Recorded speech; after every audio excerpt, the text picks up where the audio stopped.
Hello everyone, I am S Patra. Welcome to my YouTube channel. আজকে আমি যেটা আলোচনা করব সেটা হচ্ছে ফ্রেজ। ফ্রেজ গ্রামারের একটা গুরুত্বপূর্ণ অংশ এবং প্রায়শই ইট ইজ ভেরি কনফিউজিং। তো এটাকে আমরা আজকে ডিটেলসে আলোচনা করব।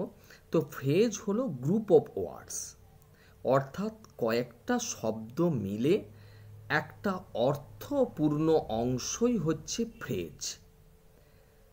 It is a group of words and it has a particular grammatical structure.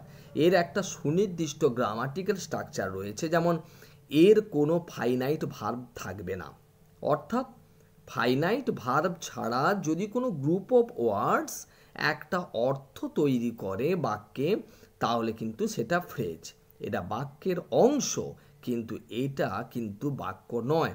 Group of ওয়ার্ডসকে কিন্তু আমরা বাক্য বলবো না, এটা বাক্যের অংশ এবং এর ফাইনাইট ভার্ব অর্থাৎ বাংলায় যাকে বলছে সমাপিকা ক্রিয়া থাকছে না। এবারে আমরা এই ফ্রেজকে জেনারেলি চার ভাগে ভাগ করতে পারি: noun phrase, adjective phrase, adverbial phrase and prepositional phrase. আমি প্রথমে আলোচনা করি নাউন ফ্রেজ নিয়ে। তো নাউন ফ্রেজ বলতে নাউন যে অর্থে বাক্যে বসে, অর্থাৎ ফ্রেজ যদি বাক্যে বসে নাউনের মতো কাজ করে।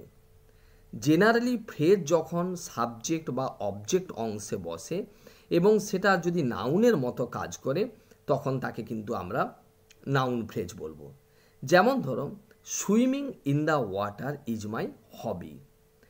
এক্ষেত্রে সুইমিং ইন দ্য ওয়াটার অর্থাৎ জলে সাঁতার কাটাটা, এই যে গ্রুপ অফ ওয়ার্ডস এবং এটা সাবজেক্ট অংশে বসছে, কি না শখটা কি বা কে, এক্ষেত্রে কি দিয়ে প্রশ্ন করব, শখটা কি না জলে সাঁতার কাটা। তাহলে সাবজেক্ট অংশে বসে ফ্রেজ নাউন হিসাবে কাজ করছে, তাই আমরা একে নাউন ফ্রেজ বলবো। যদি এমনটা হতো যে সুইমিং ইজ মাই হবি, এক্ষেত্রে সুইমিং কিন্তু নাউন অংশে বসেছে এবং নাউন কিন্তু নাউন ফ্রেজ নয়, because it is not group of words, it is only one word. তাহলে গ্রুপ অফ ওয়ার্ডস সাবজেক্ট অংশে বসুক বা অবজেক্ট অংশে বসুক, যদি নাউনের মতো কাজ করে তাহলে কিন্তু আমরা তাকে নাউন ফ্রেজ বলবো।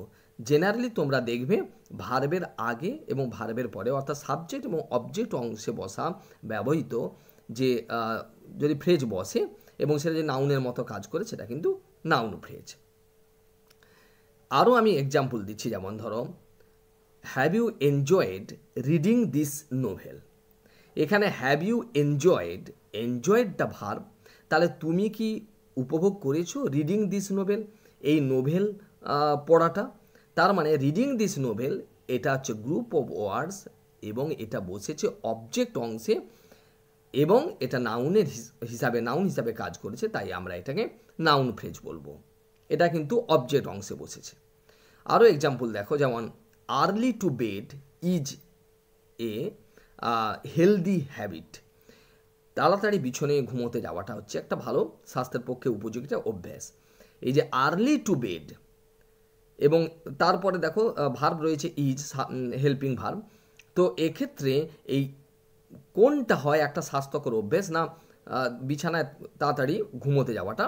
তো আর্লি টু বেড এটা গ্রুপ অফ ওয়ার্ডস এবং এটা অ্যাক্ট করছে অ্যাজ নাউন, তাই আমরা আর্লি টু বেড এটা হচ্ছে noun phrase.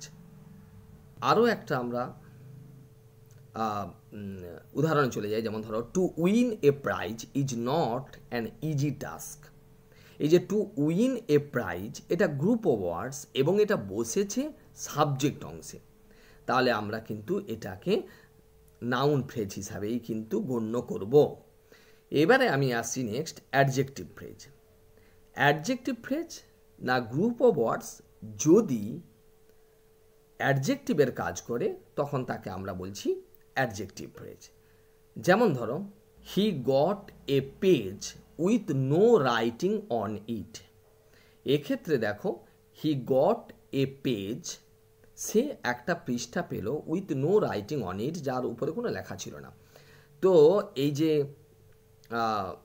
A page with no writing on it, with no writing on it, এই অংশটা গ্রুপ অফ ওয়ার্ডসটা কিন্তু পেজকে ডিসক্রাইব করছে, মানে এমন একটা পৃষ্ঠা যার উপরে কোনো লেখা ছিল না। তাহলে with no writing on it এটা কিন্তু অ্যাডজেক্টিভ ফ্রেজ। আবার যদি আমি পুরোটাকে আন্ডারলাইন করি, মানে a page with no writing on it, এটা কিন্তু আবার নাউন ফ্রেজ। কীরকম? যেমন ধরো সে পেলো, কি পেলো না, কোনো লেখা নেই এমন পৃষ্ঠা। তাহলে এই পুরো অংশটা মানে a page with no writing on it, এই টোটাল অংশটাই হচ্ছে অবজেক্ট অংশে বসা, এবং তাই এটাকে আমরা বলবো নাউন ফ্রেজ। কিন্তু যদি শুধু with no writing on it এই অংশকে মার্ক করি, তাহলে এটা কিন্তু পৃষ্ঠার বর্ণনা দিচ্ছে, মানে পেজকে ডেসক্রাইব করছে। পেজটা কেমন না, যার উপরে কোনো লেখা ছিল না। তাহলে এই অংশটুকু যদি আন্ডারলাইন করা যায় তাহলে এটা কিন্তু অ্যাডজেক্টিভ ফ্রেজ। আর যদি টোটাল মানে a page with no writing on it যদি আন্ডারলাইন করা যায় তাহলে কিন্তু সেটা নাউন ফ্রেজ। ফলে একটা বাক্যে একের বেশি ফ্রেজ থাকতে পারে। যদি আমরা পুরোটাকে নিই তাহলে হচ্ছে নাউন ফ্রেজ, আর যদি with no writing on it নেই তাহলে কিন্তু অ্যাডজেক্টিভ ফ্রেজ, কারণ কি এটা পৃষ্ঠাকে বর্ণনা করছে। আর গ্রুপ অফ ওয়ার্ডস যদি কাউকে বর্ণনা করে তাহলে কিন্তু সেটা অ্যাডজেক্টিভের মধ্যে পড়ছে, তাহলে আমরা সেটাকে অ্যাডজেক্টিভ ফ্রেজ বলবো।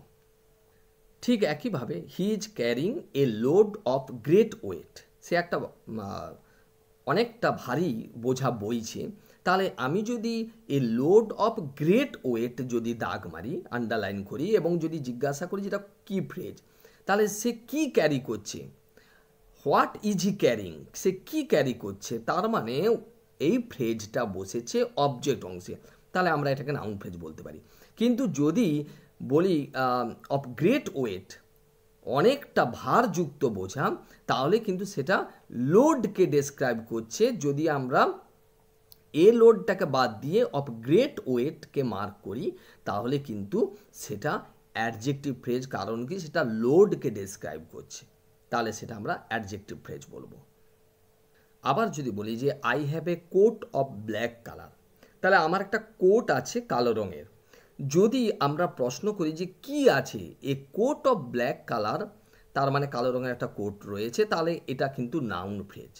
কিন্তু যদি শুধু অফ ব্ল্যাক কালারটা যদি আমরা মার্ক করি তাহলে কিন্তু সেটা কোটকে ডেসক্রাইব করছে, যে কোটটা কেমন, পোশাকটা কেমন ছিল না, অফ ব্ল্যাক কালার, কালো রঙের, তাহলে এইটা কিন্তু কোটকে বর্ণনা করবে, তাহলে কিন্তু এটা অ্যাডজেক্টিভ ফ্রেজ। কিন্তু পুরোটা মার্ক করলে কিন্তু সেটা আবার নাউন ফ্রেজ হয়ে যাবে, কারণ ওটা অবজেক্ট অংশে বসা ফ্রেজ। ফ্রেজ যদি অ্যাডভার্বের মতো কাজ করে বাক্যের, অর্থাৎ বাক্যের অ্যাডভার্ব মানে যেটাকে আমরা বলছি ভার্বকে ডেসক্রাইব করবে, অ্যাডজেক্টিভকে ডেসক্রাইব করতে পারে, বা অ্যাডভার্বকেও ডেসক্রাইব করে যে ওয়ার্ড, তাকে তো আমরা অ্যাডভার্ব বলি। ঠিক তেমনই যদি অ্যাডভার্বিয়াল ফ্রেজ মানে ফ্রেজ যদি অ্যাডভার্বের মতো কাজ করে, অর্থাৎ ভার্বকে ডেসক্রাইব করে, অ্যাডজেক্টিভকে ডেসক্রাইব করে, তাহলে কিন্তু সেটা আমরা অ্যাডভার্বিয়াল ফ্রেজ বলবো। যেমন ধরো the horse runs with great speed, এক্ষেত্রে ঘোড়াটা দৌড়ায় প্রচণ্ড গতিতে। তাহলে ঘোড়াটা কেমন দৌড়ায়, এই যে ভার্ব রান, এই রানকে ডেসক্রাইব করছে উইথ গ্রেট স্পিড, যাকে আমরা একটা ওয়ার্ডে বলতে পারি স্পিডিলি, ভীষণ গতিতে দৌড়াচ্ছে। তো উইথ গ্রেট স্পিড মানে প্রচণ্ড গতির সঙ্গে দৌড়াচ্ছে, এটা রানকে ডেসক্রাইব করছে, তাহলে আমরা এটাকে বলবো অ্যাডভার্বিয়াল ফ্রেজ। কারণ কি এই গ্রুপ অফ ওয়ার্ডস মানে উইথ গ্রেট স্পিড এটা কিন্তু অ্যাডভার্বের মতো কাজ করছে। আবার বলতে পারি ধরো he behaved in a very rude manner, এই যে সে আচরণ করলো খুব খারাপভাবে, খুব কঠোরভাবে, এক্ষেত্রে এই যে বিহেভড এই ভার্বকে ডেসক্রাইব করছে ইন এ রুড ম্যানার বা in a very rude manner, তাহলে এই গ্রুপ অফ ওয়ার্ডসটা কিন্তু অ্যাডভার্ব। আবার বলতে পারি যে the accident happened on this spot, দুর্ঘটনাটা ঘটেছে এই জায়গাতে, তাহলে এখানে কিন্তু এই যে হ্যাপেন ঘটেছে কোথায় বা কখন কিভাবে, অর্থাৎ অন দি স্পট এই জায়গাতে, অতএব এটা অ্যাডভার্বের মতো কাজ করছে। কোনটা? অন দি স্পট, এটা ঘটনার জায়গার বিবরণ দিচ্ছে, ঘটনা যে ঘটেছিল সেটার বর্ণনা দিচ্ছে, যে কোথায় ঘটেছিল, অর্থাৎ হ্যাপেন্ড এই ভার্বের বর্ণনা দিচ্ছে, অর্থাৎ ভার্বের যে বর্ণনা দেয় তাকে আমরা অ্যাডভার্ব বলবো, তাই এটা হচ্ছে অ্যাডভার্বিয়াল ফ্রেজ। এবারে আসছি লাস্ট ফ্রেজ, এটা হচ্ছে প্রিপোজিশনাল ফ্রেজ। প্রিপোজিশনাল ফ্রেজ বলতে যে ফ্রেজ প্রিপোজিশন সহযোগে একটা অর্থ তৈরি হয়, অর্থাৎ group of words including a preposition, একটা প্রিপোজিশন নিয়ে যে অর্থপূর্ণ অংশ তৈরি হয়। এবং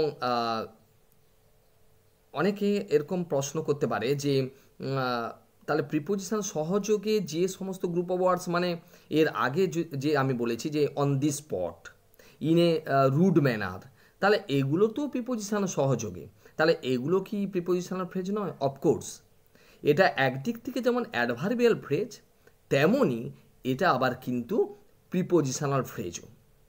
যেমন ধরো, আরও আমি এক্সাম্পল দিই, in spite of his illness he works, তার অসুস্থতা সত্ত্বেও সে কাজ করছে। এক্ষেত্রে প্রিপোজিশন সহযোগে in spite of his illness, in spite of, এটা কিন্তু প্রিপোজিশনাল ফ্রেজ। আরও এক্সাম্পল আছে, যেমন ধরো besides making a promise he kept ইট। তাহলে বিসাইডস প্রিপোজিশন এবং প্রিপোজিশন সহযোগে বিসাইডস মেকিং এ প্রমিস, এটা প্রিপোজিশন সহযোগে গ্রুপ অফ ওয়ার্ডস এবং এটার একটা সুনির্দিষ্ট অর্থ রয়েছে, তাহলে আমি এটাকে প্রিপোজিশনাল ফ্রেজ বলবো। তাহলে প্রিপোজিশন সহযোগে যে কোনো গ্রুপ অফ ওয়ার্ডস কিন্তু প্রিপোজিশনাল ফ্রেজ। আবার সেটা যদি কোনো নাউনের কাজ করে তাহলে নাউন ফ্রেজ, যদি অ্যাডজেক্টিভের কাজ করে অ্যাডজেক্টিভ ফ্রেজ, আবার যদি অ্যাডভার্বের মতো কাজ করে তাহলে অ্যাডভার্বিয়াল ফ্রেজ। ফ্রেজ নিয়ে আশা করি কোনো সমস্যা নেই, যদি থাকে অবশ্যই আমাকে কমেন্ট করে জানাবে। Thank you very much.